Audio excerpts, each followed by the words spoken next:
Parents and children's jobs start to change at some point in their lives. You raise them, teach them, and make sacrifices for them for decades. Then you notice that something has changed one day. They might not listen to your suggestions. Maybe they don't care about what you have to say. It hurts when they put you down or, even worse, treat you like a nuisance. Some of your kids may not respect you as much as they should, which could make you angry or upset.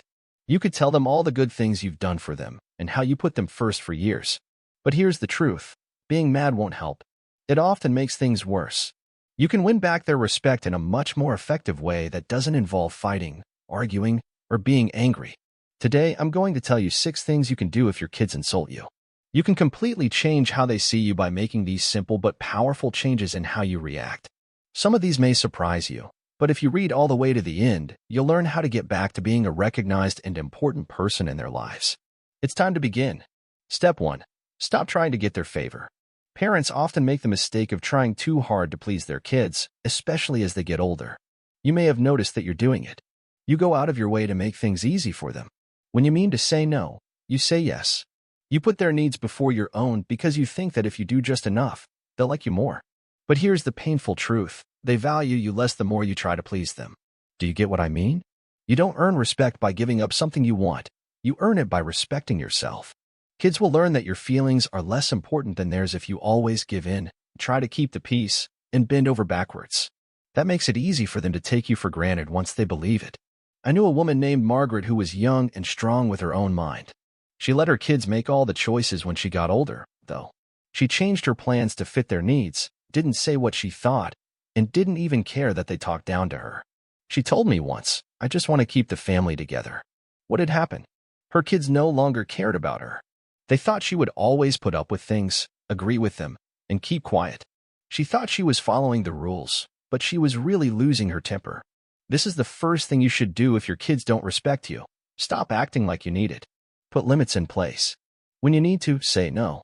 Say what you think, even if they don't agree with you. As soon as you start to value yourself, they will begin to see you differently. That respect will come back to you in due course. Step 2. Don't argue. Show others how to do it. If your kids don't listen to you, talk over you, or treat you badly, your first reaction might be to fight. Tell them of everything you've done and demand that they listen. Arguing, on the other hand, never works. Trust me, this will save you years of stress. Take a look. How long ago was the last time you fought for someone to respect you? You can't gain respect with words. You have to be present, change how you carry yourself, and react when someone tries to test your patience. When someone treats you badly and you get angry, you're just proving what they already think, which is that they have power over you. A man I knew named Frank was a former teacher who was always sure of himself when he was in charge of a class. When he got home, though, his grown children started to ignore him. They didn't listen to his advice or care about what he had to say. Sometimes they even laughed when he tried to correct them. He argued back at first, trying to show that they should still respect him. Things got worse as he fought more. Frank changed one day. So he stopped fighting and started to really listen. He stopped using words to try to get respect and started acting like he already had it. He talked in a cool, wise way, not trying to win. His kids started to notice over time. They saw a man who wasn't trying to get their support and didn't have to prove himself. He was just a string. Don't fight your kids because they don't respect you. Treating yourself with respect will show them how to do it. Do not lose your honor. Be sure of what you say. Most importantly, don't ever put yourself down to their level, because they will feel it when you stand your ground with respect, and over time, they'll follow your lead. If you're still watching this video and finding these insights valuable, please comment number 4 below to let me know you're still here. And if you haven't subscribed yet, I recommend you subscribe and turn on the bell so you don't miss any videos. Your support helps us continue creating good content to inform and inspire you. Now let's move forward. Step 3. Stop being emotionally dependent on other people. As you get older, one of the hardest things to learn is that you can't count on your kids to make you happy. You might really care about them and want them to love and respect you back. But the power changes in a partnership as soon as they sense that you need them to feel valued. People, this is the truth. Even your own kids. Respect people who can handle their own feelings. They feel pressured when you depend on them for approval, love, or respect. And instead of being thankful, they start to feel weighed down. They could back off. They may start to treat you badly because they are impatient or even annoyed. And they give you less love the more you try to get it. Helen was the name of a woman I lived with. The mother had a kind heart and had given her kids everything she had. Even though they were older and had their own lives, she would still wait by the phone for them to call. She called them too many times when they didn't answer. She told them she missed them and hoped they would come visit more often. But it made them farther apart instead of closer. Their calls from her became a chore instead of something they looked forward to. She did something different one day. She gave up waiting. She was the first to stop calling. Instead, she started to care about herself by getting new hobbies, hanging out with friends, and making sure she was happy. And a strange thing took place. Her kids began calling her more often. They began to value her time because they knew she had her own full life. Simple is the lesson. The less you need your kids to make you feel important, the more they will value your presence. If you show them that you can handle things on your own, they will respect you, not because they have to, but because they admire the life you've made for yourself. 4. Set limits and make sure they are followed. Little kids lose respect for their parents a lot of the time because their parents let them. For as long as you let your kids talk badly to you, ignore your thoughts, or act like your time and feelings don't matter, they will. That's not because they're bad people, but because family will always treat you the way you let them. By setting limits, you don't have to cut off your kids or cause fights. It means making a clear, calm decision about what behavior you will and will not accept. More importantly, it means making people follow those rules when they are broken. I remember an old businessman named Robert who had spent his whole life running a company with confidence and discipline. But he had a hard time with his grown children. They talked over him, didn't care about his problems, and even said bad things about how he lived his life. At first, he put up with it. He told himself not to fight. He learned that every time he didn't say anything, he was teaching them that what they were doing was okay. So Robert changed how he did things one day. When his son spoke up, he gently told him, "I'll keep talking when you're ready to listen." When his daughter didn't agree with him, he told her, "You don't have to agree with me, but I expect you to respect me." As they kept pushing him, he made it clear that he wouldn't be spending time with them if they couldn't treat him with simple respect. What did you know happened? They began to listen. They fought back at first. But over time, they saw that their dad wasn't going to give up. They could tell he cared about himself because he asked for respect. Because of this, they began giving it to him. If your kids don't respect you, you need to ask yourself if you're letting it happen. They won't set limits for you if you don't. No one else will protect you if you don't.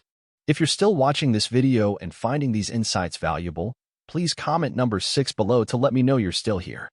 And if you haven't subscribed yet, I recommend you subscribe and turn on the bell so you don't miss any videos. Your support helps us continue creating good content to inform and inspire you. Now let's move forward. Step 5. Stop giving without being thanked. When you keep giving to people who don't want it, you quickly lose their respect. We parents do this a lot more often than we think. People give us their time, energy, and support even when it's not appreciated, when they think it's their right, and when they treat us like we're owed something. But let me tell you the truth. You don't build love when you give to someone who doesn't want it. That won't earn you respect. You raise people's hopes. Instead of seeing your kindness as something important, they start to think of it as something they deserve. They don't feel thankful when you stop. They are bothered by it. A father named George was always kind to his kids. Everyone I knew him. He gave them money when they needed it, dropped everything to help, and even changed his schedule to make room for their needs. But instead of thanks, people told him they were unhappy. They thanked you not. They had higher hopes. The worst part was that they were too busy to help him when he really needed it. Then George changed one day. He stopped taking on too much. He stopped being willing to help before anyone asked. Most importantly, he learned to say no when he needed to. At first, his kids were mad at him. They didn't know why he wasn't going out of his way to help them anymore. But something changed over time. They began to value his time. When they learned that his kindness wasn't endless, they started to appreciate his efforts. It was a gift, not a promise. You should take a step back if you think your kids don't value your time, effort, or kindness. Are you giving more than you should? If so, what would happen if you stopped? Because people will start to treat your kindness that way if you teach them that it depends on them respecting you. Step 6. Make a life for yourself apart from them. Making your kids see that your happiness isn't based on them is one of the best ways to win back their respect. Being a parent makes it normal to give our all to our kids and make them the center of our lives. That changes, though, as we get older. They may start to think you have nothing else going on if you've spent your whole life putting them first. People admire people who have their own goals, hobbies, and ways of feeling fulfilled. And if your kids see that you depend on them for fun, approval, or purpose, they may start to feel trapped or even worse. They might start to think of you as someone who doesn't have a life. A woman I knew called Eleanor was a widow in her late 70s. After her husband died, she put everything she had into her kids' lives. She checked in on them all the time and gave them advice they didn't ask for because she thought they would fill the void her husband had left. But it pushed them away instead of bringing them closer. They didn't call or come as often, and Eleanor felt more alone than ever. After that, she made a decision. She joined a book group. She began going on trips with friends. She helped out at a community center in her area. The moment she stopped putting her kids first, amazing things began to happen. Her kids started to talk to her more. They were interested in what she was doing. They praised how independent she was. They had respect for her. If your kids don't respect you, ask yourself if they think you have a full, important life. Or do they see you as someone who is just waiting for them to pay attention? You will start to see yourself in a whole new way once you show them that you're living, not just surviving. If you're still watching this video and finding these insights valuable, please comment number 9 below to let me know you're still here. And if you haven't subscribed yet, I recommend you subscribe and turn on the bell so you don't miss any videos. Your support helps us continue creating good content to inform and inspire you. Now let's move forward. Last but not least, you can't make your kids respect you. It comes from how you act, how you set limits, and how you live your life. Do not waste your time getting angry if they have started to treat you with less care, thought, or respect. Change how you're doing things instead. Don't try to get their praise all the time. The less you ask for it, the more they'll give it to you. Your honor talks louder than your words, so lead by example. Get off of their emotional support, because they'll value your presence more if you can take care of yourself. Set limits, because people will only treat you well if you tell them to. Stop giving without expecting anything in return, because being kind loses its value when it's taken for granted. Also, make a life for yourself outside of them, because people value people who have their own purpose, happiness, and sense of fulfillment. Something great will happen if you do these things. When your kids see you this way, they won't see you as someone who is trying to get their attention. Instead, they'll see someone who is respected just for being themselves. It will come back to you in time, not because you asked for it, but because you earned it. Thanks for being here today. Please get in touch with us. Please tell me what you learned today and how you're going to use it in your life. We care about what you think, so don't be shy about telling us. We feel very motivated and encouraged when we read your opinions. Please like, subscribe, and share this video if you liked it and found it useful. Thanks for your support. It lets us keep making good material for you to learn from and be inspired by. Thanks for watching. See you in the next video.